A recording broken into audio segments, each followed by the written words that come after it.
And the consequence has been that NLP has just really got out of hands, hasn't it? I mean, Well, 43 years and it's all over the world and pretty much. well, it is. People really like stuff that works. And let's face it, there wasn't a lot of stuff that worked. I came along at the perfect time to develop this. And since I've worked as hard as I have and written as much as I have, and people have tried it, and there are a lot of people that talk about it and don't use it. I don't approve of that much. But for the most part, businesses, insurance companies discovered their insurance companies could sell more insurance if they knew how good communicators work. I mean, I studied patterns of persuasion. How do you persuade people? Design sales training programs. And you find it in sales training books all over the place. They may not call it NLP. It's all over the place in psychology now, and they don't call it NLP. That's not the important part. That being able to model, which is a word most people misunderstand, means that you can build mathematical algorithms. So not only can I understand and predict what Milton's going to do, I can compute things he would do that he's never done.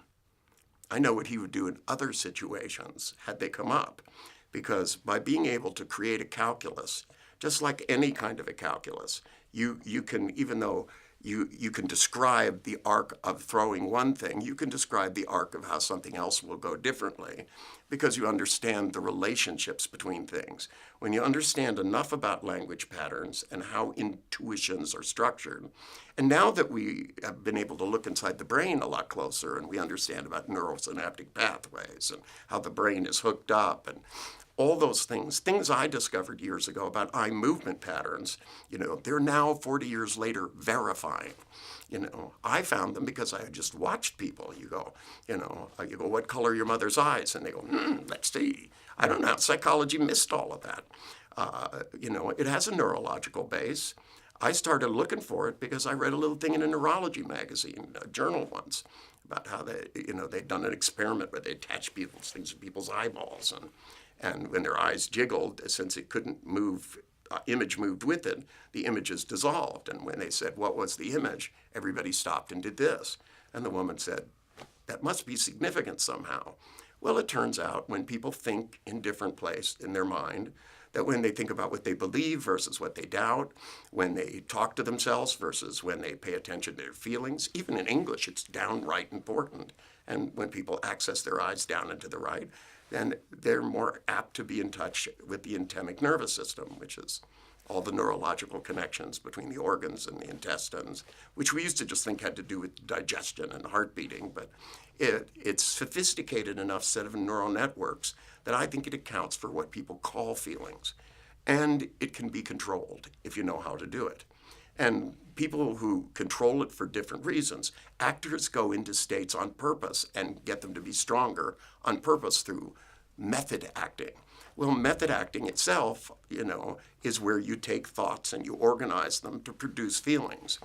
And whereas in psychology, they wanted to find out which ones are real, I want people to make ones that they really like. I want people to be able to increase their motivation on purpose. And most of what I'm trying to teach people to do is to think on purpose. Because if you think on purpose, what happens is you can change the way you think to something that works. If you change the way you think, it changes the way you feel, and therefore it changes what you can do. And my entire career, whether, modeling in the military, how one sonar guy is able to get more information than another intuitively. It's not that he knows consciously how he does it. Milton didn't know consciously how he structured language. I knew from Chomsky that you could model unconscious behavior, build algorithms, and therefore be able to vary it on purpose. And whether it's playing baseball or football or playing golf or spelling or reading, all of these things, you can make eminently more learning. It doesn't mean that everybody's going to be Tiger Woods. Tiger Woods has dedication, but you can make yourself more dedicated, and you'll stand a better chance of being a better golfer if you think about the game differently. Good pool players visualize lines so they know where the ball's going to go. Bad pool players don't. And if you don't have some way of mentally adjusting yourself as a guide for your physical behavior, And, that's true about pretty much everything.